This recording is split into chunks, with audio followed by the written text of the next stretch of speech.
Assalamualaikum warahmatullahi wabarakatuh. Adik-adik sekalian, pada podcast video ini saya akan sedikit memaparkan kembali mengenai landasan ilmiah dari indigenous dan cultural psychology ya. Mungkin pada pertemuan sinkronus sebelumnya ya saya sudah pernah sampaikan ya mengenai urgensi dari kajian psikologi indigenous ini seperti apa. Nah, hanya saja di sini saya ingin menjelaskan kembali mengenai landasan ilmiahnya agar kuat gitu ya, supaya kalian lebih paham gitu kenapa kemudian psikologi indigenous ini menjadi sebuah misi yang cukup positif gitu ya dalam perkembangan ilmu psikologi itu sendiri, terutama di tanah air di Indonesia ya. Jadi kita akan coba gitu mengintegrasikan bagaimana paham-paham kontekstualis yang ada di dalam masyarakat ya, serta itu kemudian nanti akan memberikan pengaruh pada perilaku individu gitu. Nah, jadi selama ini kan juga kita sudah mengetahui, kalian juga sudah baca dari beberapa materi yang disajikan mengenai indigenous psychology itu sendiri ya. Selama ini kan kita banyak mengadopsi dari perspektif global atau perspektif barat gitu. Jadi oleh karena itu kemudian di sini kita akan coba melihat landasan ilmiah untuk menarik kajian indigenous psychology itu seperti apa, supaya dia juga tidak lepas dari psikologinya yang umum gitu ya. Dan saya juga sudah bilang ke kalian di pertemuan sinkronus sebelumnya bahwasannya kita ini kan Indonesia ini kan negara yang beragam kebudayaan. Jadi dengan keragaman ini yang cukup luas sekali ya, dari Sabang sampai Merauke, maka ini adalah ladang yang memang cukup subur dan cukup potensial gitu untuk dilakukan kajian maupun penelitian tentang indigenous psychology gitu. Ya kan, tujuannya untuk apa ya? Tujuannya supaya orang-orang di luar sana, terutama masyarakat barat, itu kemudian tahu gitu, paham konsep psikologi indigenous dengan perspektif lokal yang ada di Indonesia itu seperti apa. Dan sebenarnya juga sudah ada beberapa lembaga-lembaga ya, atau pusat kajian, pusat studi indigenous psychology yang sudah dikembangkan juga beberapa di Indonesia. Salah satunya ada di Prodi Psikologi Universitas Udayana di Bali, itu namanya Center for Indigenous and Islamic Psychology ya, di Fakultas Psikologinya. Kemudian ada juga yang di UGM kalau nggak salah saya, itu nama pusat studinya Indigenous Psychology gitu. Jadi dia tuh hampir sama seperti Center for Indigenous and Cultural Psychology yang ada di UGM juga gitu, berbarengan ya. Ya, jadi karena psikologi indigenous ini kemudian coba untuk dikembangkan, maka dia adalah sebuah alternatif baru gitu yang nantinya akan bisa dipakai di dalam penelitian-penelitian psikologi, terutama dalam penelitian yang berhubungan dengan indigenous, masyarakat adat gitu ya. Nah, jadi sekiranya ini ada beberapa penjelasan mengenai landasan ilmiah indigenous dan cultural psychology, serta di mana gitu dualitas di antara konsep indigenous dan cultural itu sendiri gitu dalam memberikan sumbangsi terhadap kajian, teori, konsep ya, serta penelitian yang berhubungan dengan indigenous psychology itu sendiri ya. Nah, kemudian sebelum kita lanjut membahas lebih jauh mengenai landasan ilmiah psikologi indigenous, maka sekarang coba kita lihat kembali ya bagaimana psikologi umum, karena sebenarnya sama saja gitu ya, cara berpikir atau landasan berpikirnya sebenarnya sama, karena kan sama-sama di lingkup psikologi gitu. Cuman kita di sini lebih mengkhususkan kepada psikologi indigenous atau masyarakat adat ya. Jadi secara tujuan sama, untuk menemukan hubungan yang linier.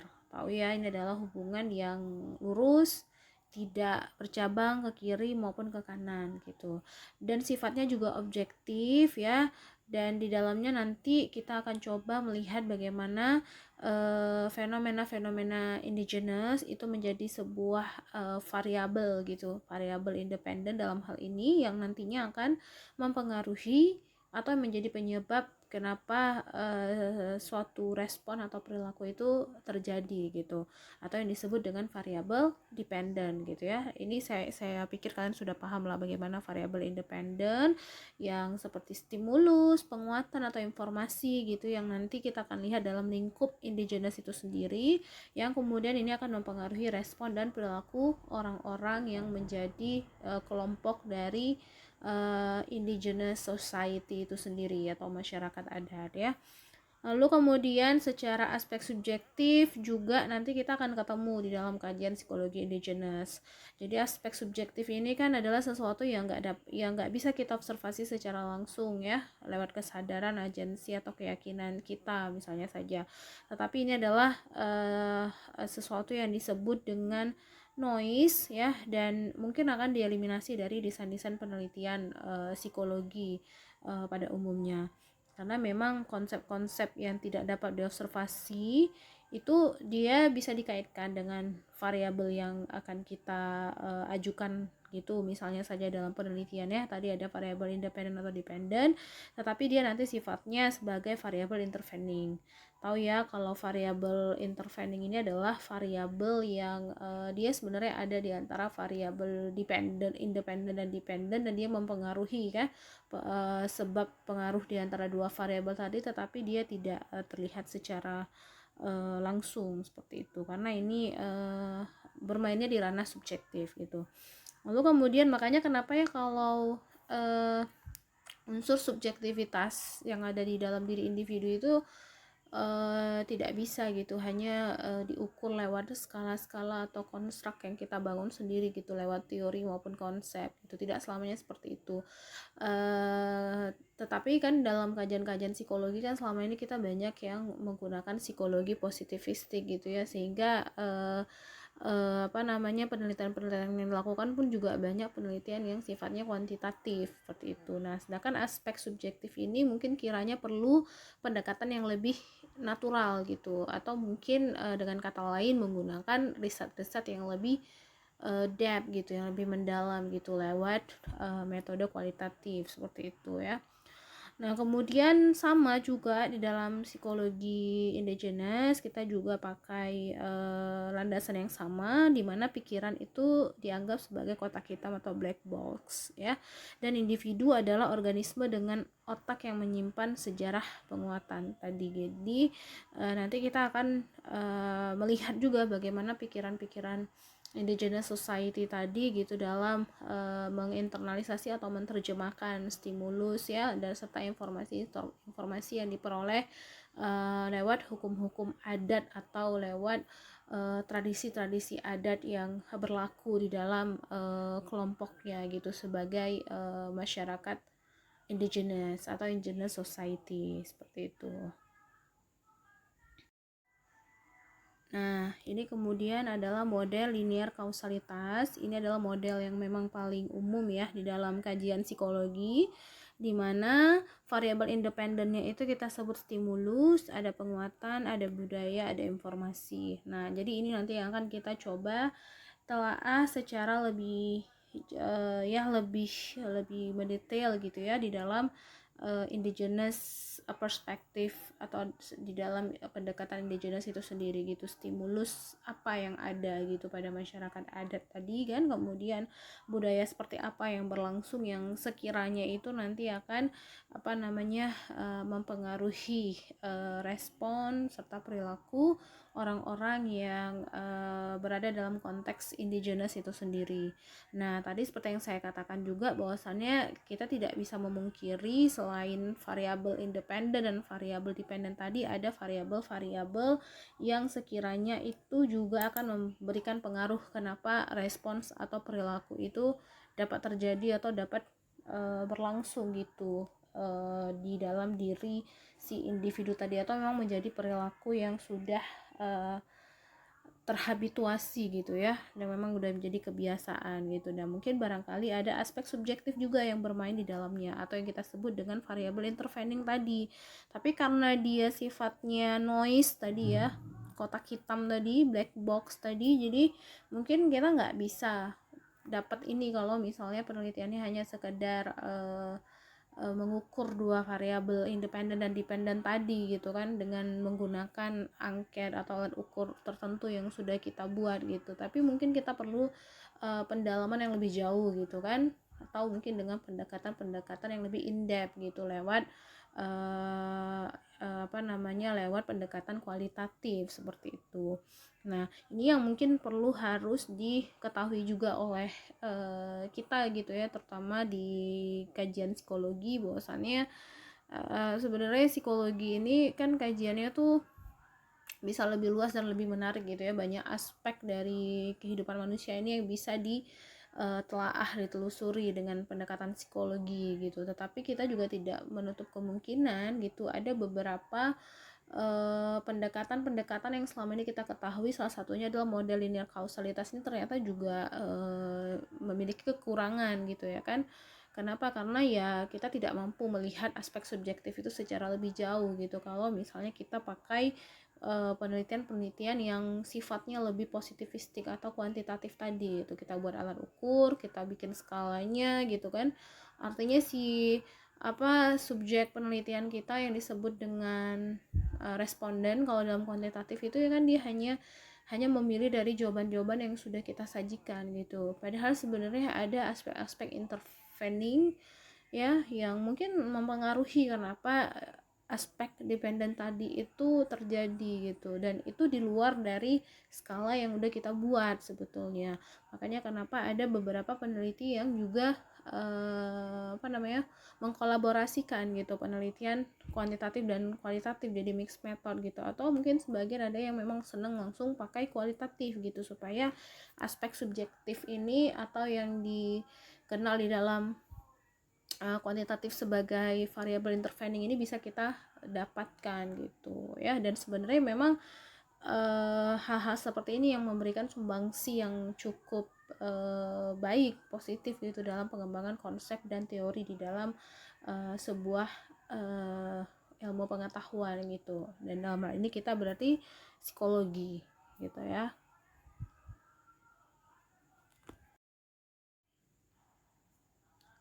Kemudian bagaimana dengan psikologi lintas budaya? Nah, kalau dalam psikologi lintas budaya, peneliti-peneliti mengadopsi model kausalitas linear tadi itu dengan mengatakan bahwa budaya adalah sebuah variabel kuasi independen dan perilaku adalah variabel dependennya. Ya, sama saja ya sebenarnya. Jadi, para peneliti itu tertarik mengkaji bagaimana budaya itu sebagai variabel independen atau stimulus tadi gitu ya, yang dapat mempengaruhi respon serta perilaku individu. Salah satu caranya adalah dengan mengadakan komparasi atau perbandingan ya, dan menyeleksi budaya-budaya dengan menggunakan human relations area file atau dimensi-dimensi budaya.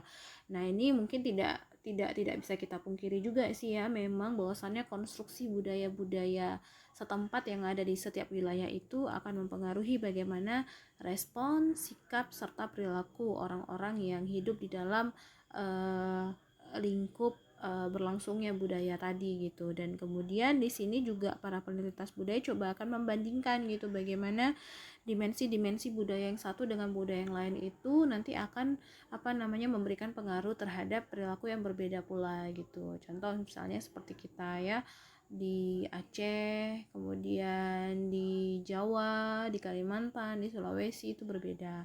Itu tidak hanya di lintas wilayah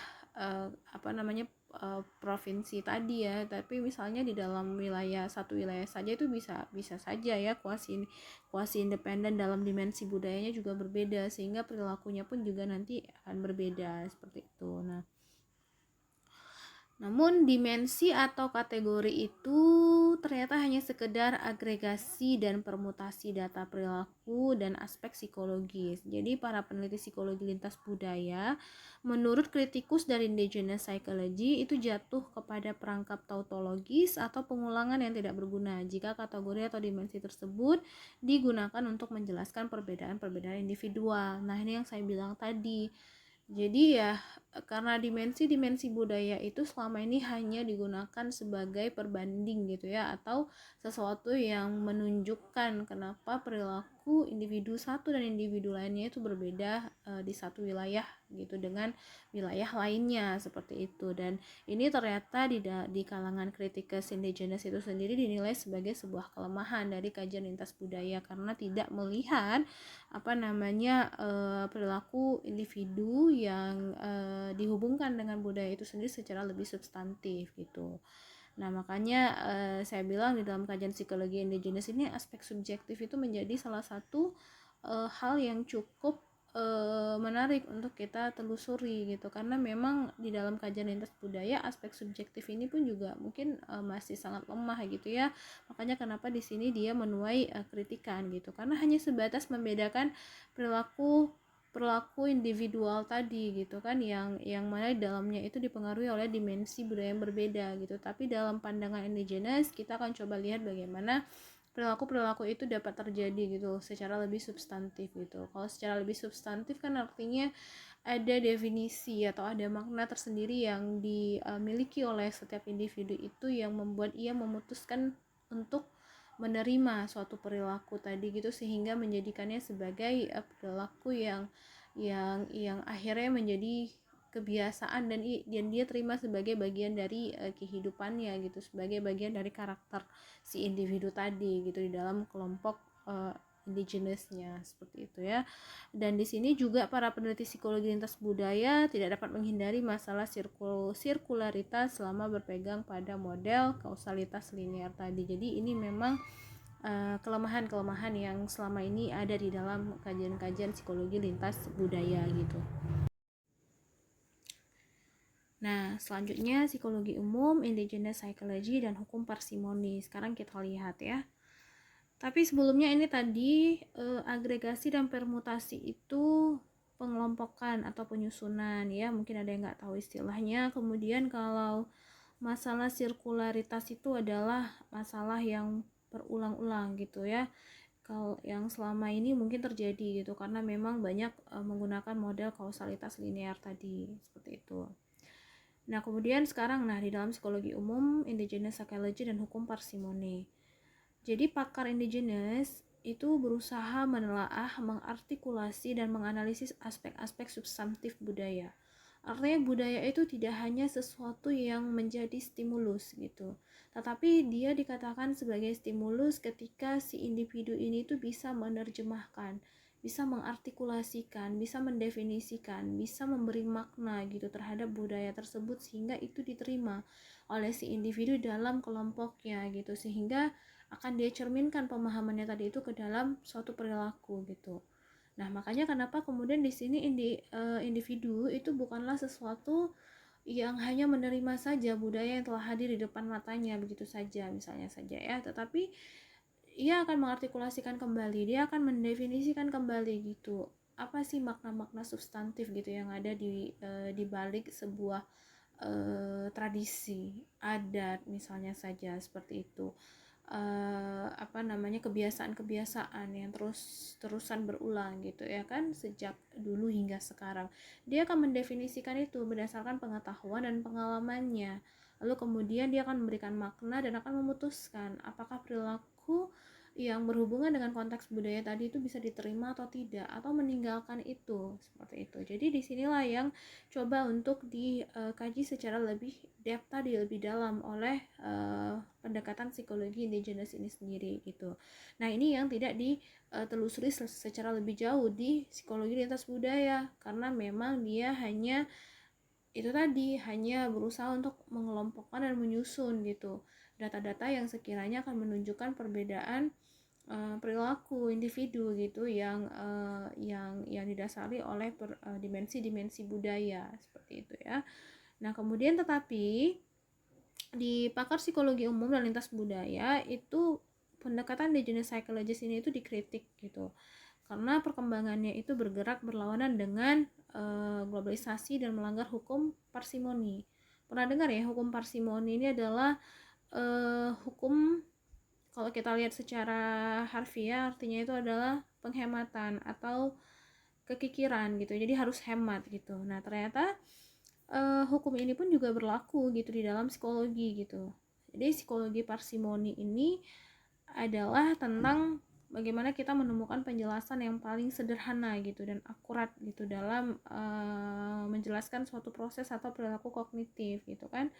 Meskipun kita menyadari bahwasannya otak manusia ini tadi yang kita sebut dengan black box tadi ini itu sangat kompleks gitu kan, tetapi kita di sini tidak perlu mempersulit pemahaman tentang secara lebih jauh gitu tentang proses dan perilaku kognitif individu tadi seperti itu kan.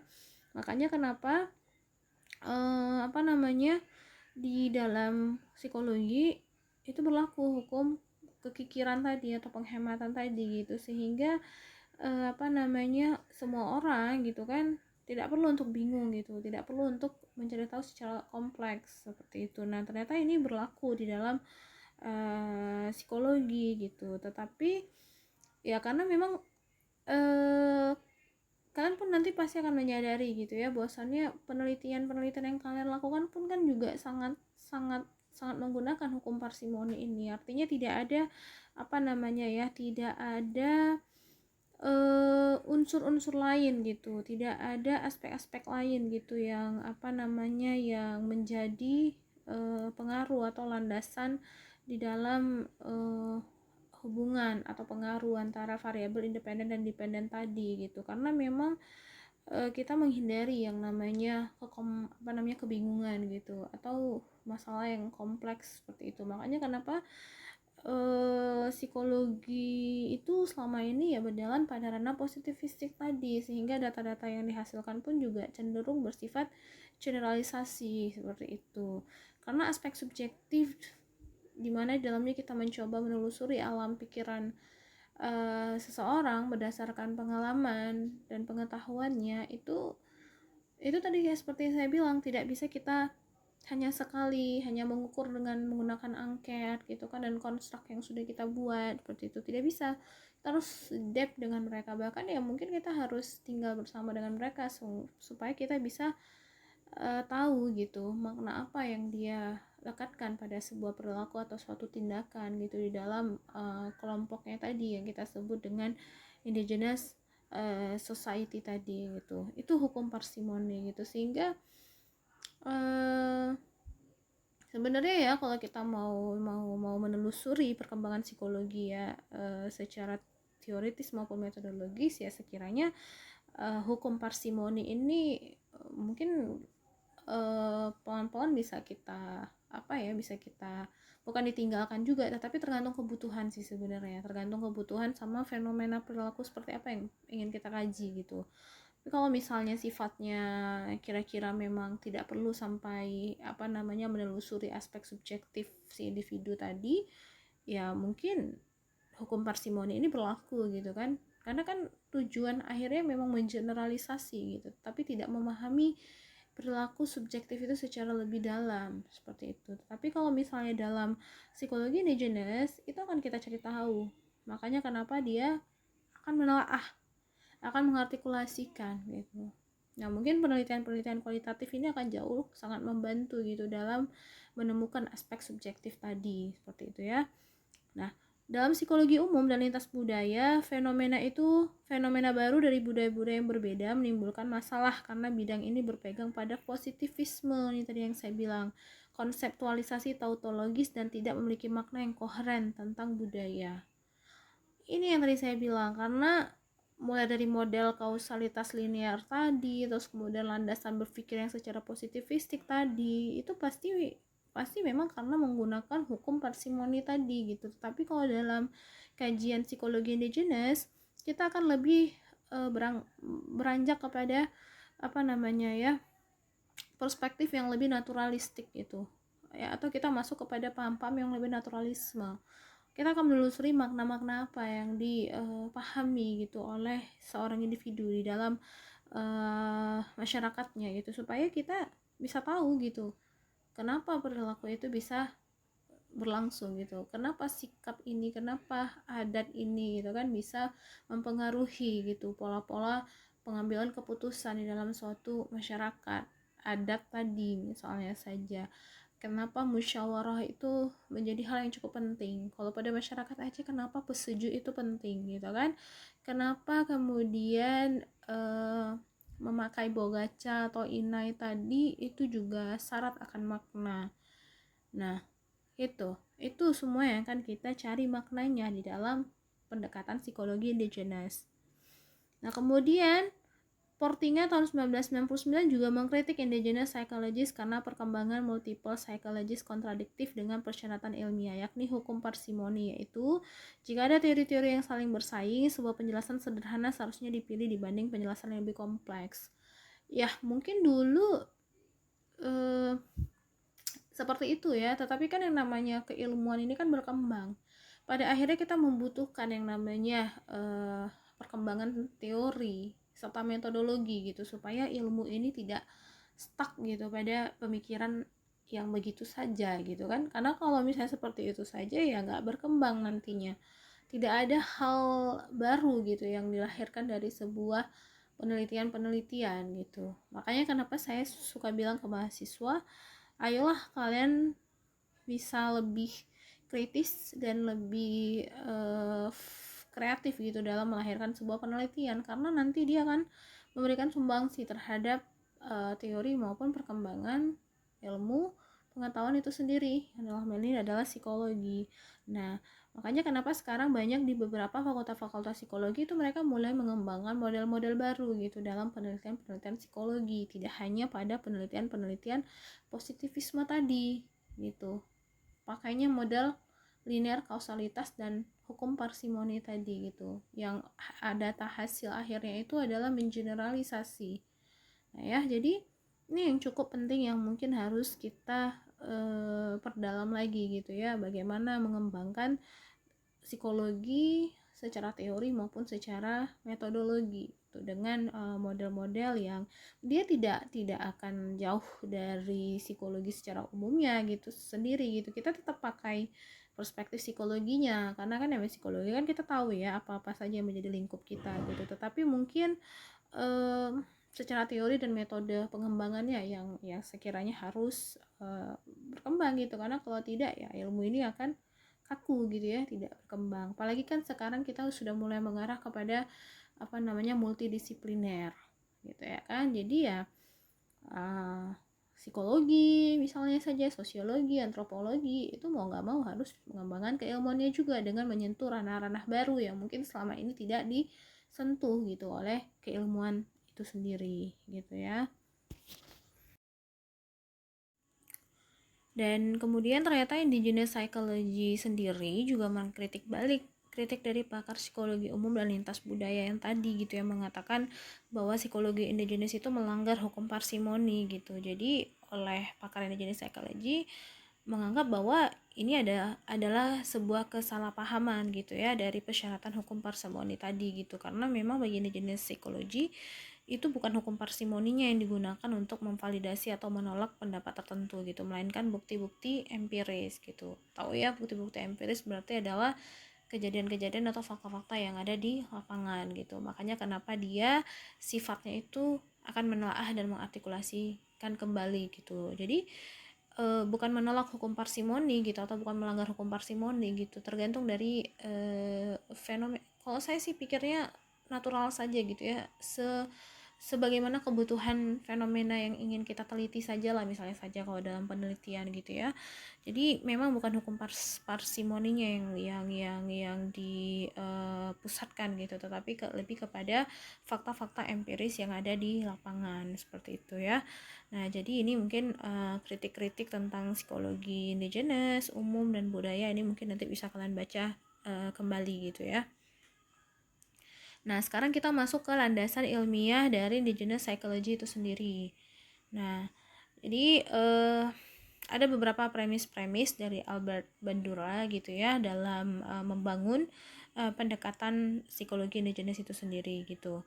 Nah, berangkat dari ironis bahwa ilmu tentang fungsi manusia harus meninggalkan kapabilitas-kapabilitas orang yang membuat mereka unik dalam kekuatannya untuk membentuk lingkungan dan menentukan takdirnya. Jadi landasan ilmiah psikologi indigenous itu berangkat dari ironi tadi gitu, bahwasannya kan psikologi ini kan adalah ilmu tentang manusia, tentang proses mental gitu. Tapi kalau kita meninggalkan kapabilitas atau kemampuan-kemampuan yang ada di dalam manusia itu sendiri, itu sangat disayangkan gitu, karena memang ternyata kapabilitas atau aspek subjektif seseorang gitu itulah yang membuat dia unik gitu ya kan, karena kan setiap orang ketika dia memberikan makna terhadap suatu perilaku itu kan berbeda-beda gitu, kita nggak bisa mengeneralisasi lewat hukum parsimoni misalnya saja. Tetapi lagi-lagi kembali bukan kita melanggar atau menolak hukum parsimoni ya, bukan, tetapi kita coba untuk menelaah kembali secara lebih natural gitu ya, bahwasannya ternyata makna yang didefinisikan oleh setiap orang atau yang direfleksikan oleh setiap orang gitu dalam kehidupannya ini adalah sebuah bentuk kapabilitas atau kemampuan yang ia miliki, dan ini unik karena setiap manusia itu akan menafsirkan satu perilaku itu berbeda seperti itu ya. Lalu kemudian psikologi telah mengalami berbagai perubahan yang memutarbalikkan paradigma dalam transformasi-transformasi ini. Jadi pakar teori dan para pengikutnya berpikir, beradu argumen, dan bertindak secara agentik. Namun teori-teori mereka tentang bagaimana orang lain berfungsi hanya memberikan sedikit kapabilitas yang agentik gitu. Nah jadi intinya sih sebenarnya sama aja seperti yang poin pertama tadi ya gitu, bahwasannya ternyata dalam teori-teori pun sebenarnya itu memberikan kita keleluasaan gitu ya dalam melihat bagaimana perilaku individu tadi gitu kan. Tetapi ternyata banyak pakar teori dan para pengikut itu hanya bertindak secara agentik gitu ya kan, tetapi tidak memandang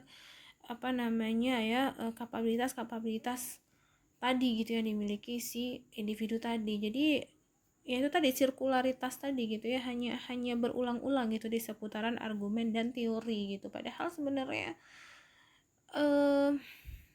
teori dan argumen ini tuh akan jadi lebih unik dan menarik gitu ketika kita bisa mampu atau menyentuh ranah unik dari si manusia ini sendiri yang kita sebut dengan individu tadi gitu, lewat alam pikirannya seperti itu ya. Nah, kemudian di sini orang ini adalah agen yang termotivasi untuk mengontrol kehidupannya dan mencapai tujuan-tujuan yang diinginkan dan menghindari konsekuensi-konsekuensi yang tidak diinginkan. Itu orang, itu manusia.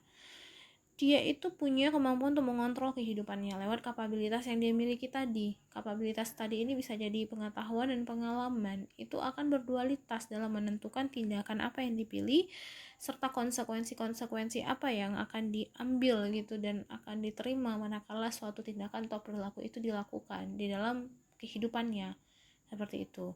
Nah, jadi ini landasan ilmiah indigenous ya. Jadi nanti kita akan lihat gitu kenapa ada orang-orang yang kalau pada masyarakat Aceh saja lah misalnya, kenapa masih ada orang yang mau melakukan pesejuk, tapi kenapa ada yang tidak?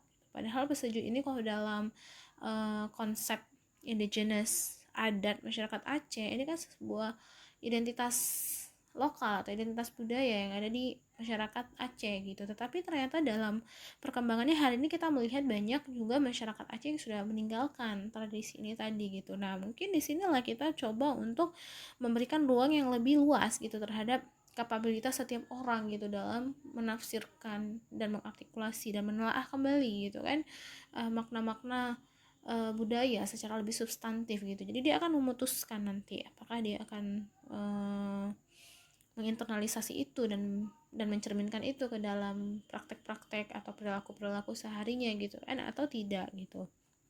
Nah, terus kemudian dalam indigenous psikologi pakar-pakarnya juga mengembangkan teori sosial kognitif yang memfokuskan pada kapabilitas seorang untuk mengembangkan diri, beradaptasi, dan berubah, serta mengidentifikasikan 4 fitur agensi manusia.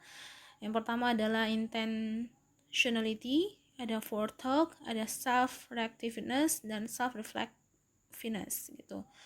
Nanti kalian tahu ya kalau yang intentionality itu berarti berbicara soal kesengajaan ya kan, kadang ada hal-hal yang berhubungan dengan budaya, adat, hukum yang mungkin kita terima itu secara tidak sengaja ya, bisa saja kita terima itu dari keluarga kita misalnya saja yang memang udah kalau beli motor itu pesejuk, kalau rumah baru itu pesejuk. Mungkin di dalam 4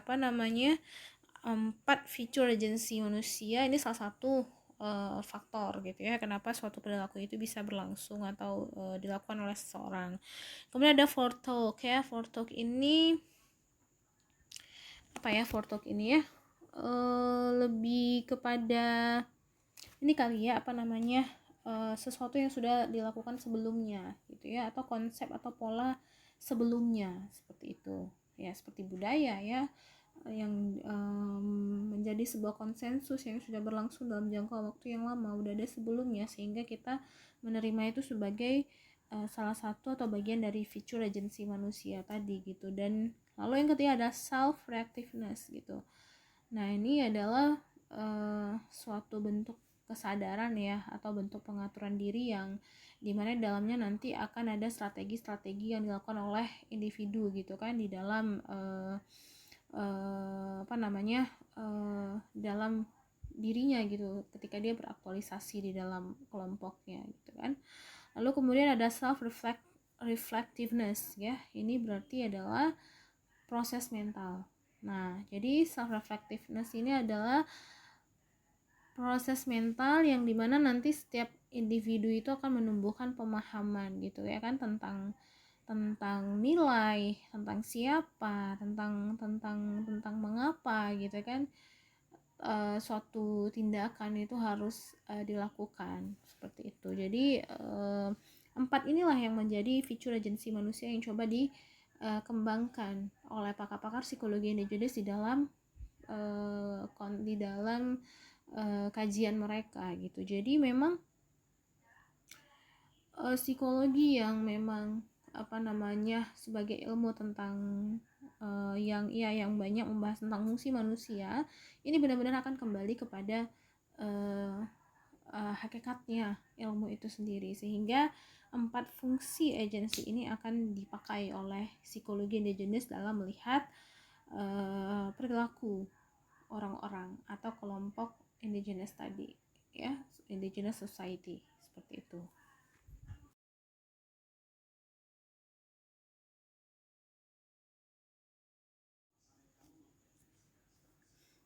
Nah, yang kedua, landasan indigenous psychology itu juga merepresentasikan paradigma ilmiah transaksional di mana individu-individu dianggap sebagai agen bagi tindakan mereka dan agen-agen kolektif melalui budayanya.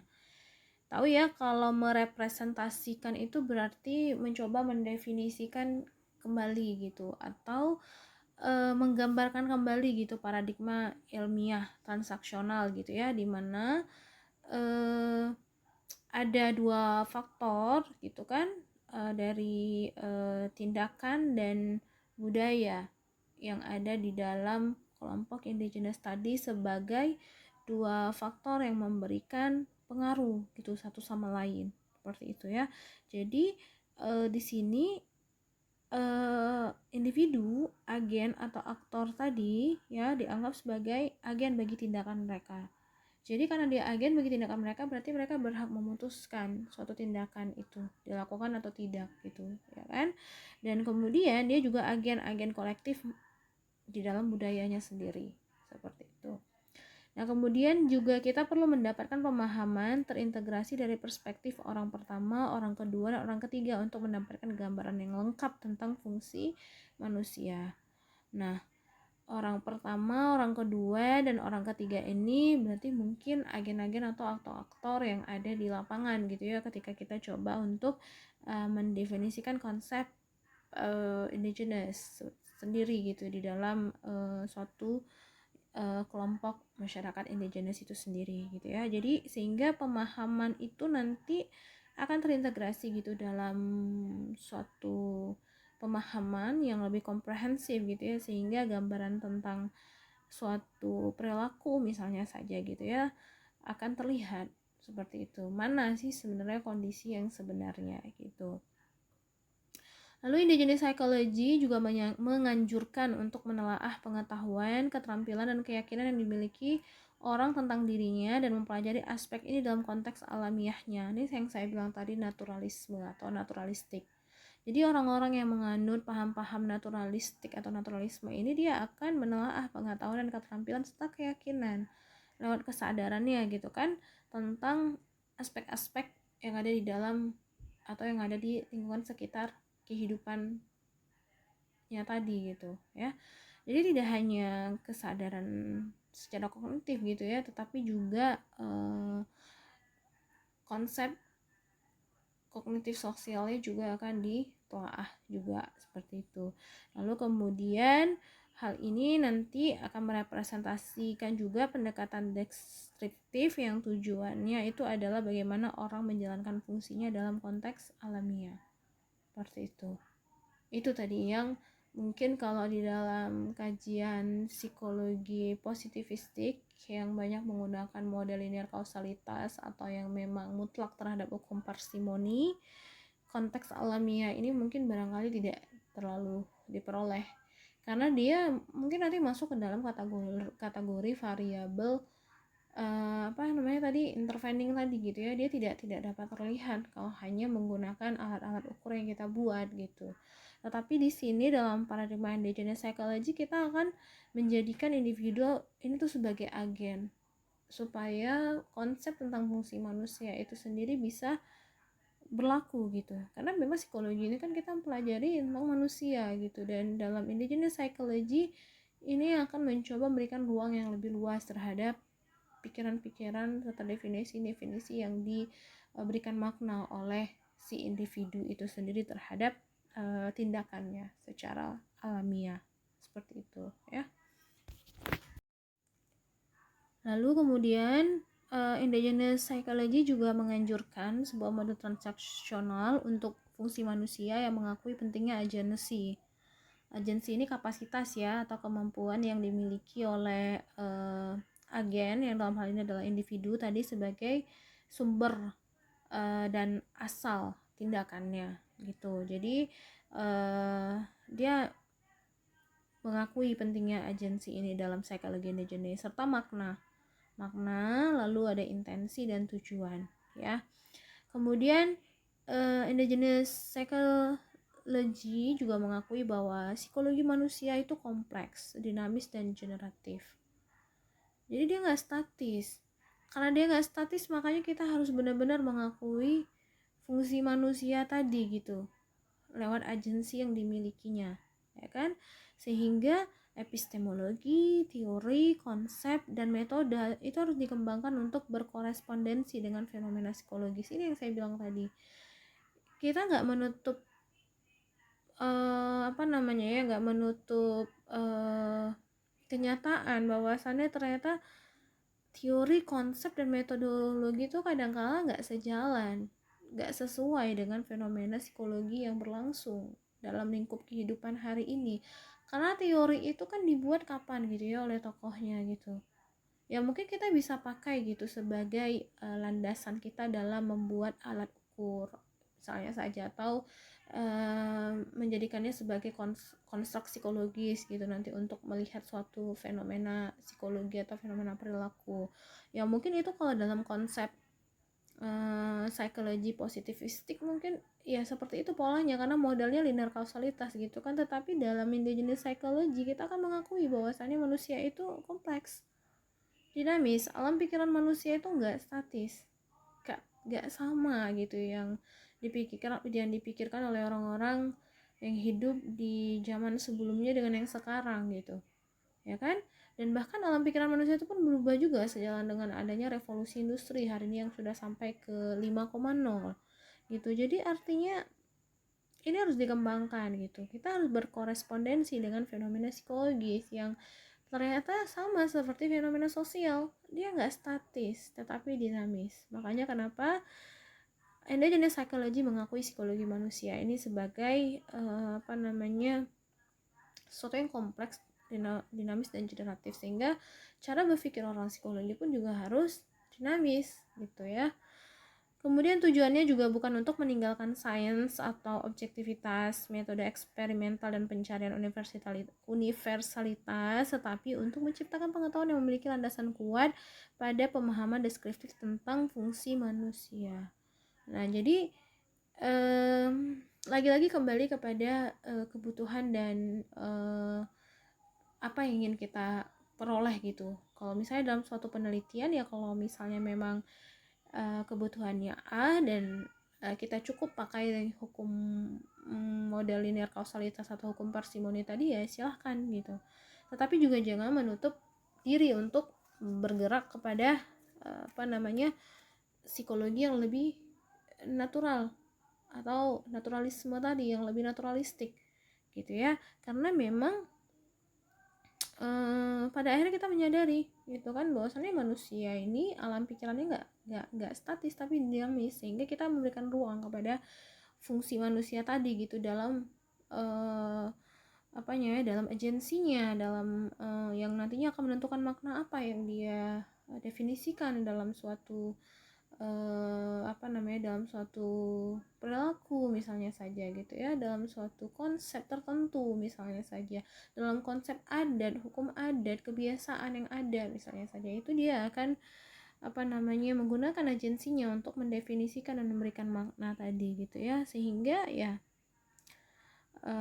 nanti hasil-hasil pemikiran dari psikologi endogenes ini juga bisa diverifikasi gitu, baik itu secara teoritik maupun secara empirik itu, karena dalam pendekatan naturalistik pun kita nggak mengabaikan kan fungsi teori dan konsep yang sudah ada gitu, itu dipakai sebagai pisau analisis dalam menjelaskan sebuah fenomena psikologis gitu, walaupun nanti di lapangan mungkin barangkali ada sesuatu yang berubah gitu dari teori maupun konsep yang sudah ada, seperti itu ya. Nah, maka dari penjelasan tadi bisa kita katakan bahwasannya budaya itu bukan sebuah variabel kuasi independen atau sekedar penjumlahan karakteristik individual ya, sebagaimana asumsi-asumsi yang ada pada psikologi lintas budaya, tetapi dia itu adalah sebuah sebuah emergent property atau properti yang memang muncul dari individu-individu yang nantinya berinteraksi dan akan mengelola dan mengubah lingkungan mereka lewat agensi mereka ya, agensi tadi kesadaran serta kemampuan atau kapabilitas yang ada di dalam diri manusia. Dan kemudian budaya pun juga akan merepresentasikan pemanfaatan kolektif sumber daya alam dan manusia untuk mencapai hasil yang diinginkan gitu. Jadi lewat pendekatan psikologi indigenous, budaya ini akan merepresentasikan gitu pemanfaatan kolektif sumber daya alam dan manusia untuk mencapai hasil yang diinginkan oleh seorang individu. Lalu perbedaan budaya terjadi jika tujuan kolektif berbeda, menggunakan metode dan sumber daya berbeda untuk merealisasikan tujuan itu dan melekatkan makna serta nilai berbeda padanya. Nah, ini dia ya, ada proses melekatkan makna. Nah, proses melekatkan makna inilah yang nanti akan berlangsung dalam nuansa agensinya si individu tadi sebagai manusia ya. Lalu kemudian budaya juga akan memberikan manusia pengetahuan simbolik untuk mengenal siapa kita, mendefinisikan apa yang bermakna, berkomunikasi dengan orang lain, dan mengelola lingkungan ya. Ini jadi akhirnya budaya itu tidak hanya sekedar kuasi independen gitu. Budaya itu tidak hanya sebagai hukum yang udah ada di depan mata kita lalu kita terima begitu saja, bukan, yang itu nanti akan mempengaruhi tindakan kita, bukan seperti itu. Tetapi budaya ini adalah sesuatu yang sifatnya itu bisa didefinisikan, yang kemudian nanti akan merepresentasikan suatu perilaku individu gitu di dalam kelompok masyarakatnya itu tadi, yang nantinya akan mencerminkan identitas misalnya saja ya. Makanya kenapa di sini agensi manusia dalam memberikan makna itu sangat penting. Seperti itu. Nah, ini nanti yang akan kita gunakan konsep-konsep pendekatannya di dalam psikologi indigenous. Ini landasan-landasan ilmiahnya yang tadi saya sudah sampaikan ke kalian. Jadi saya harap kalian memahaminya gitu ya, supaya tidak keliru nanti dalam memahami bagaimana psikologi lintas budaya dan indigenous. Nah, lalu kemudian budaya juga sama pentingnya dengan fisiologis kita. Tanpa budaya, manusia akan seperti binatang, menyusut fungsinya hingga kepada insting-insting dasar saja. Tanpa budaya, manusia tidak akan mampu berpikir, merasakan, atau berperilaku seperti layaknya manusia. Melalui budayalah kita berpikir, merasakan, berperilaku, dan mengelola realitas kita. Gitu. Jadi budaya itu bukanlah suatu hal yang kita terima begitu saja. Tetapi budaya inilah yang akan menjadi sumber kenapa manusia itu merefleksikan dirinya. Kenapa mereka berpikir gitu. Ya kan? Kenapa ada pembaharuan? Kenapa ada budaya-budaya yang ditinggalkan dan digantikan dengan budaya-budaya baru? Tuh, karena manusia akan merefleksikan, mereka akan berpikir gitu dengan agensi yang mereka miliki. Lalu kemudian budaya diasosiasikan dengan ya benar ya, tentang studi masa lalu, filsafat, sejarah, sastra, bahasa ya dan lain-lain, yang kemudian produknya ini akan produknya ini adalah representasi masa lalu. Aspek pentingnya adalah orang telah menciptakan produk tersebut berdasarkan pemahaman masa lalu dan masa kini, dan kita dapat menyimpulkan apa yang bisa dilakukan di masa datang dan hanya pada manusia ini terjadi, tidak pada hewan. Ya iyalah, karena fungsi manusia itu salah satunya adalah berpikir dan memberikan makna ya.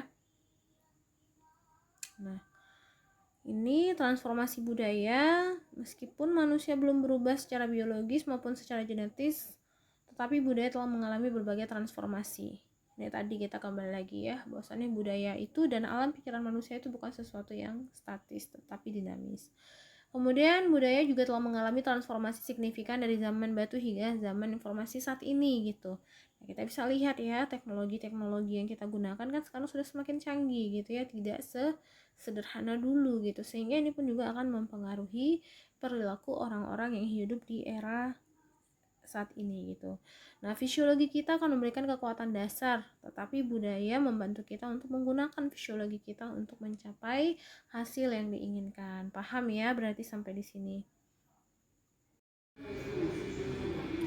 Nah, sekarang coba kita lihat ya bagaimana kemudian prinsip psikologi indigenous itu terdapat pada perspektif Asia Timur, terutama pada ajaran-ajaran Konfusianisme ya, atau self dalam Confucian yang berkembang di wilayah Jepang dan Cina gitu.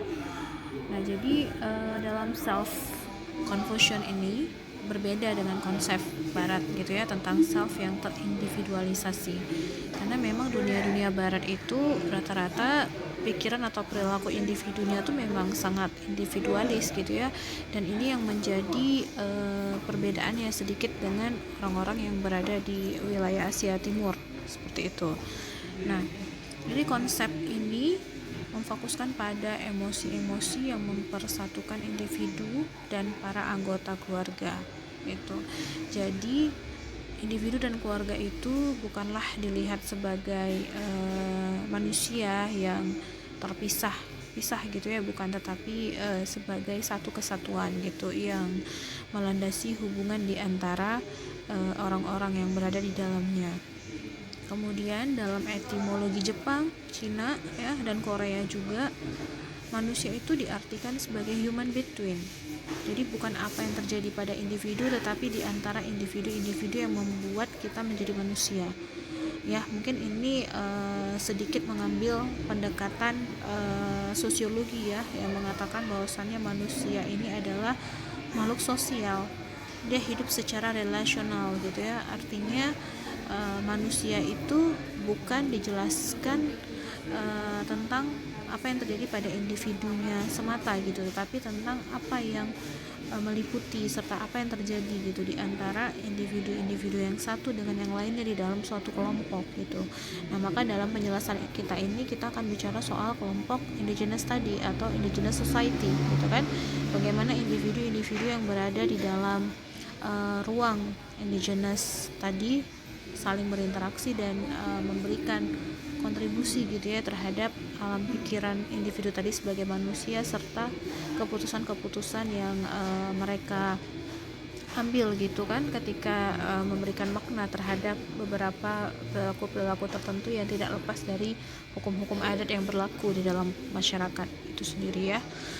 Nah, kemudian kita juga dalam self Confucian ini berbicara soal esensi manusia yang pada dasarnya relasional nih, yang tadi saya bilang ya, yang kita definisikan bahwasannya emosi-emosi yang dirasakan manusia satu sama lain itu adalah sesuatu yang sifatnya akan mengarah kepada hubungan yang relasional tadi gitu ya. Artinya tidak mungkin bentuk emosi-emosi itu muncul manakala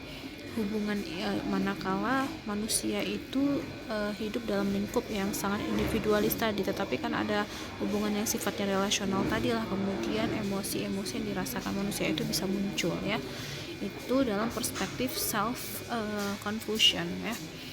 Nah, Kalau untuk Confuciannya sendiri mungkin nanti kalian bisa baca kembali lagi ya secara lebih dalam mengenai ajaran Confucianisme yang ada di Jepang, Cina, Korea mungkin ya barangkali, karena ini Confucianisme ini sebenarnya sama ya, dia berangkat dari pemahaman antroposentris. Ya antroposentris ya, dimana di dunia ini manusialah yang menjadi pusat alam semesta gitu. Jadi artinya dia nggak bisa hidup sendiri, dia mesti ada hubungan dengan manusia lain gitu ya, karena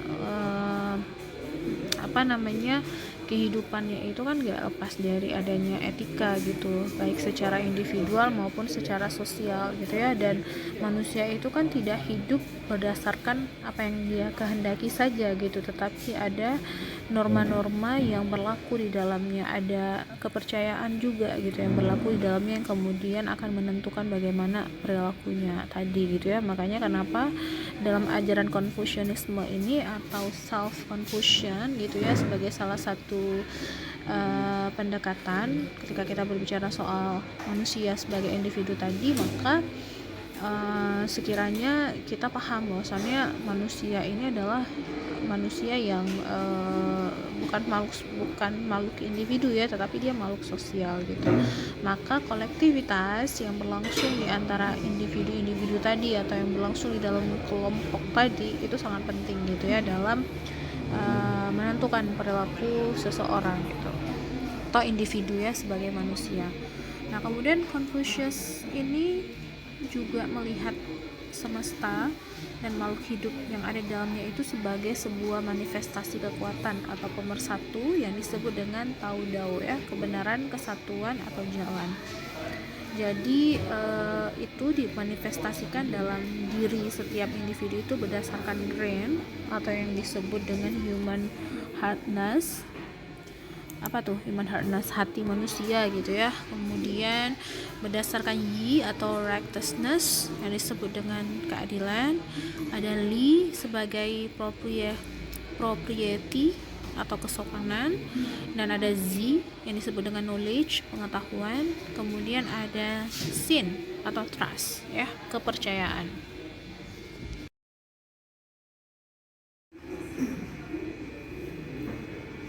Nah ini dia Ren tadi ya, human heartness, hati manusia ya, itu akan mempengaruhi hubungan relasional yang berlangsung di antara individu satu dan individu lainnya tadi ya, yang dialami individu baik itu melalui cinta dan pengorbanan serta pengabdian orang tua mereka gitu. Kemudian ada yi, righteousness, keadilan ya, ini berhubungan dengan norma kebajikan mungkin ya, dimana individu itu harus melaksanakan dan memenuhi kewajibannya yang ditentukan oleh status dan peran tertentu. Jadi yang namanya manusia itu sebagai makhluk sosial, dia itu kan ketika terjun ke masyarakat atau menjadi bagian di dalam masyarakat, dia akan dilekatkan status dan peran gitu, sehingga atas statusnya tersebut dia harus menjalankan peran-perannya, minimal perannya sebagai manusia gitu ya, dalam memanusiakan manusia lain misalnya saja. Ini adalah bagian dari norma kebajikan ya.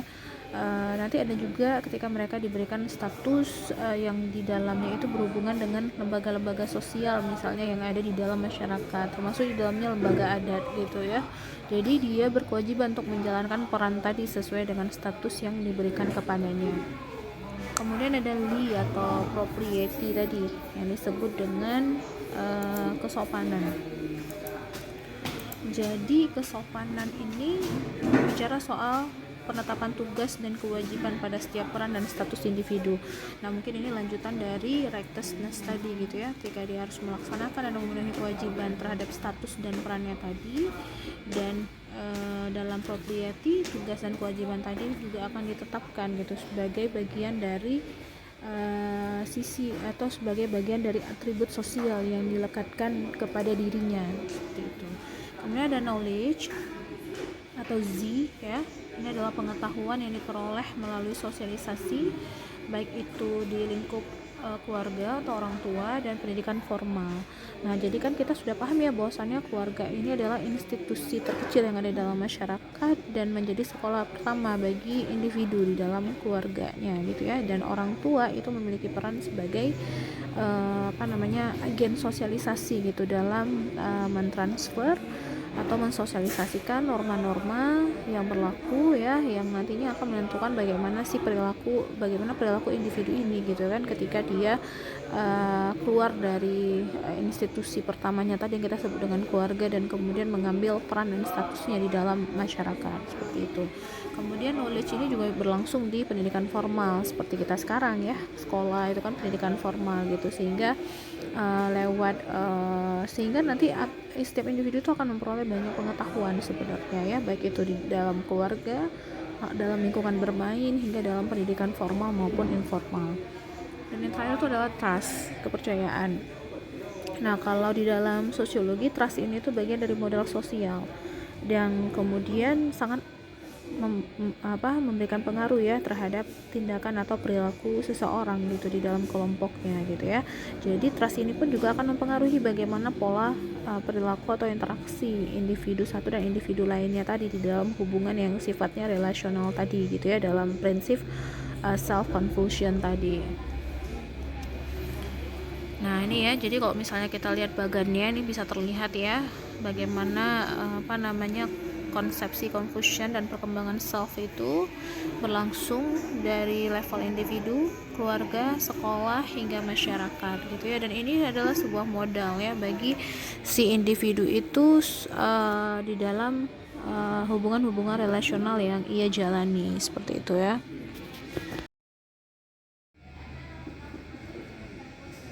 Perlunya kehati-hatian. Nah, ini kita lewat saja ya karena ini bisa kalian baca sendiri. Nah, ini contoh analisis empirik tentang studi kasus di Korea mengenai pengaruh Confucian terhadap self gitu ya, perkembangan self individu. Di mana di sini tujuannya mencoba untuk memverifikasi apakah ide-ide Confucianisme itu dapat mempengaruhi cara berpikir, merasakan dan berperilaku seseorang gitu. Berarti indikator-indikatornya yang tadi ya, ini tadi yang human hardness, righteousness, propriety, knowledge, dan trust tadi ya sebagai indikator yang diusung di dalam melihat bagaimana cara berpikir, merasakan, dan berperilaku seseorang gitu ya terhadap self, terhadap dirinya gitu. Dan ini ada objek penelitiannya bisa kalian lihat. Kemudian metodenya menggunakan kuesioner dengan skala 5 ya, dari sangat tidak percaya sampai sangat percaya di skala Likert ya. Dan studinya itu terhadap siswa dan remaja pada masa probation atau percobaan gitu. Nah, ini ada hasil satunya. Kalian bisa lihat mayoritas remaja lebih mempercayai orang tuanya daripada dirinya, dan kemudian ada hasil duanya juga kalian bisa lihat ya, dari pertanyaan terbuka menghasilkan pola di mana respon pertanyaan mengapa mereka mempercayai orang tua mereka gitu kan. Ini jawabannya beda-beda ya, ada pengorbanan, indikator-indikatornya ya, skalanya ya, ada pengorbanan, ada consanguinity, ada respect, ada tempat bergantung, saling mempercayai, bimbingan gitu. Dan ini ada hasil yang ketiganya gitu. Nah, ini kalian bisa lihat sendiri. Jadi dari hasil verifikasi ide Confucian tadi ya, bahwa human hardness yang direpresentasikan oleh pengorbanan di pihak orang tua itu adalah basis kepercayaan pada anak gitu. Jadi ya makanya orang tua itu punya pengaruh yang cukup penting gitu di dalam membentuk karakter diri si anak gitu ya. Kemudian ada righteousness ya, yang direfleksikan pada hubungan darah. Ada propriety yang direfleksikan dapat dijadikan tempat bergantung dan respon orang tua terhadap ekspektasi dan kepatuhan di pihak anak gitu. Dan ada knowledge juga yang direfleksikan pada respek anak terhadap ortu dan sebaliknya seperti itu. Nah, jadi dari hasil ini kita bisa lihat ya, ternyata self Confucian yang dikembangkan gitu ya oleh oleh perspektif Confucianisme tadi dalam melihat self, tentang konsep diri individu tadi gitu ya, ternyata memberikan pengaruh terhadap cara berpikir, merasakan dan berperilaku seseorang, seperti itu. Nah, ini adalah contoh ya, contoh kita mengukur self tadi dengan pendekatan indigenous. Pendekatannya itu adalah Konfusianisme ya, sebagai sebuah pendekatan yang sebagai sebuah cara pandang atau pemahaman antroposentris yang berkembang di Asia Timur ya, di Cina, Jepang, dan Korea, seperti itu.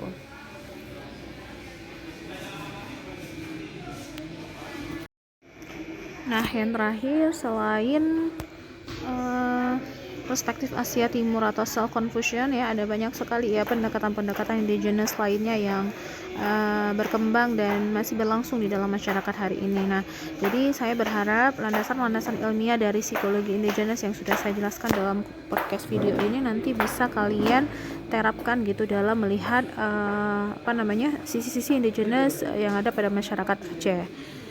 Nah, ini diskusinya nanti akan kita lanjutkan pada materi yang terdapat di pertemuan 9 dan pertemuan 10 ya.